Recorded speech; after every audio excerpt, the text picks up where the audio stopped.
श्री स्वामी समर्थ. जय जय स्वामी समर्थ. नमस्कार प्रेमळ भक्तांनो. तर पहा 2026 मध्ये पहिले चंद्रग्रहण लागणार आहे. ते चंद्रग्रहण 3 मार्च रोजी चालू होणार आहे. हे जे ग्रहण आहे ते पूर्ण भारतामध्ये दिसून येणार आहे.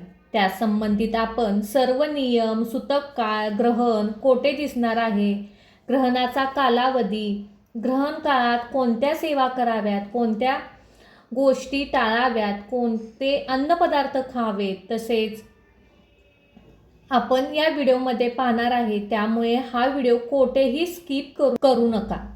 तर पहा, भारतातील पहिले 2026 मधील चंद्रग्रहण जे आहे ते 3 मार्च रोजी होणार आहे.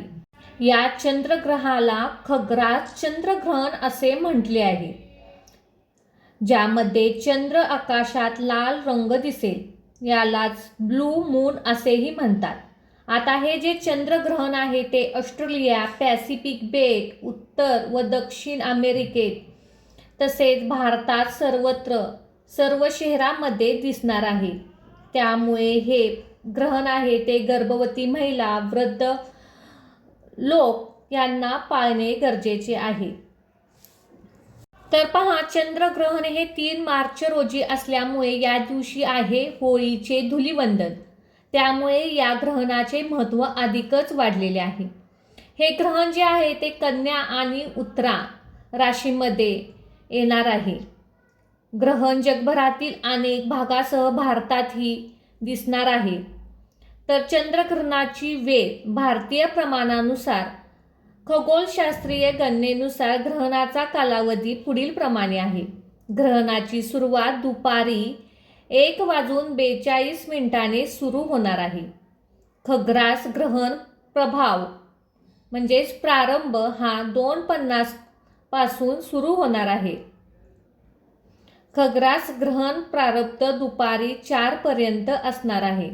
ग्रहणाचा मध्य सायंकाळी 4:54 पर्यंत आहे आणि ग्रहण समाप्ती ही सायंकाळी 5:44 समाप्त होणार आहे आणि ग्रहणाचा मोक्ष सायंकाळी 6:58 पर्यंत आहे.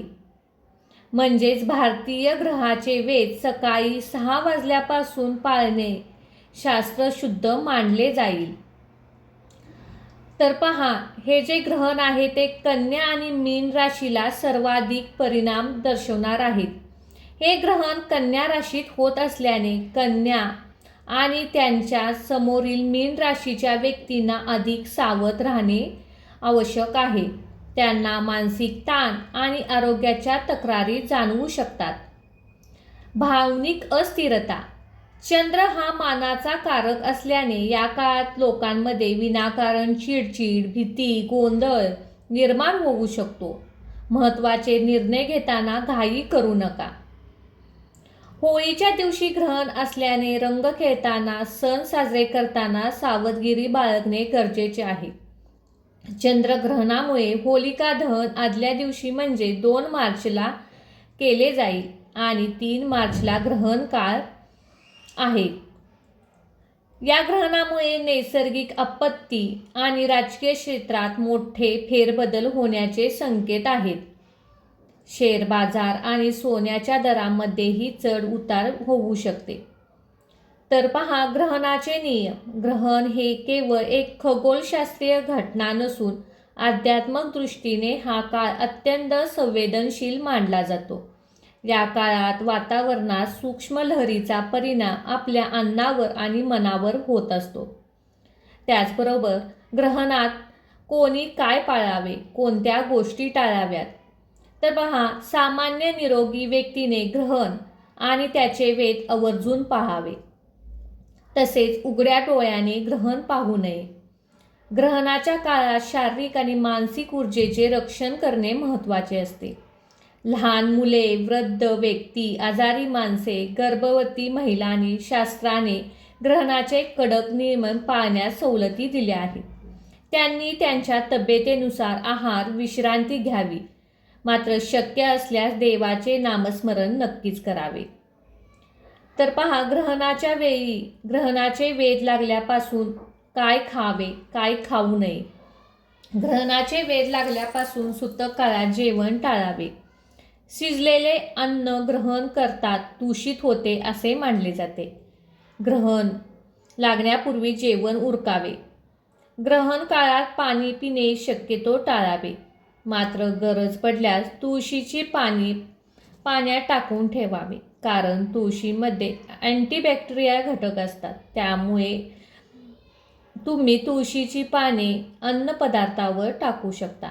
घरात असलेले दूध, दही, साठवलेले पाणी यामध्ये तुळशीची पाने टाकावी. त्यामुळे त्यातील नैसर्गिक गुणधर्म टिकून राहतात आणि ग्रहणाच्या लहरीचा त्याच्यावर परिणाम होत नाही.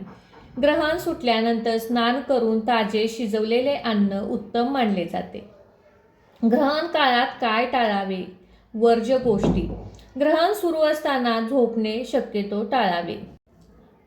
ग्रहण काळात गरोदर महिलांनी भाजी चिरणे, कपडे कापणे, शिवणकाम करणे अशुभ मानले जाते. म्हणून गर्भवती महिलांनी या कालावधीमध्ये चिरणे, कापणे, भाजणे अशा गोष्टी शक्यतो टाळाव्यात. कोणतेही नवीन आणि महत्त्वाचे काम या दिवशी सुरुवात करू नये. त्याचबरोबर ग्रहण काळामध्ये साधना करावी.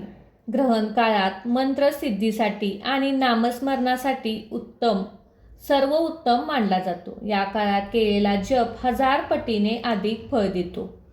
म्हणून या दिवशी चंद्रदेवाची मंत्र ओम सोमाय नमः या मंत्राचा जप करावा. त्याचबरोबर ओम नमो भगवते वासुदेवाय किंवा महामृत्युंजय मंत्र, तसेच ग्रहण काळातील नकारात्मकता दूर करण्यासाठी हनुमान चालीसा, बजरंग बाणा यांचे पठण करावे.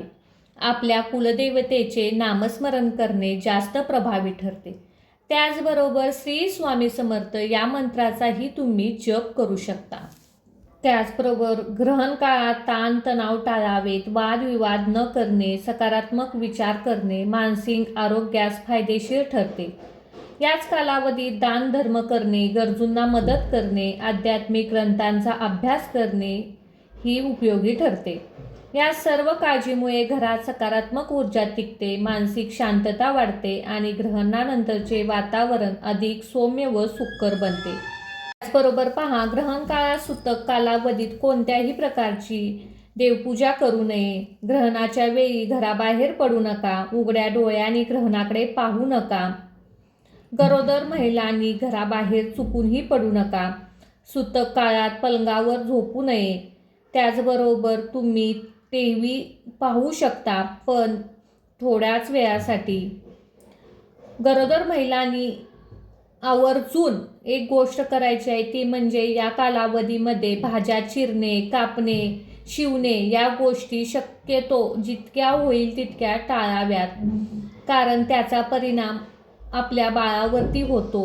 जर तुमच्या महिने भरत आले असतील किंवा डिलिव्हरीचा कालावधी जवळ आला असेल तर या गोष्टी पाळल्या नाहीत तरी चालतात, कारण तुमच्या मोठ्या सोनोग्राफी झालेल्या असतात. त्या जर काही शंका असेल तर त्यांनी डॉक्टरांनी तुम्हाला सांगितली असती. पण शेवटच्या कालावधीमध्ये जर तुमच्या ग्रहण असेल तर हे ग्रहण पाळले नाही तरीही चालते. अशा प्रकारे हे 3 मार्चचे चंद्रग्रहण मोठे चंद्रग्रहण आहे. वर्षातील पहिले चंद्रग्रहण आहे. त्यामुळे शक्य होईल तितके हे ग्रहण पाळावे.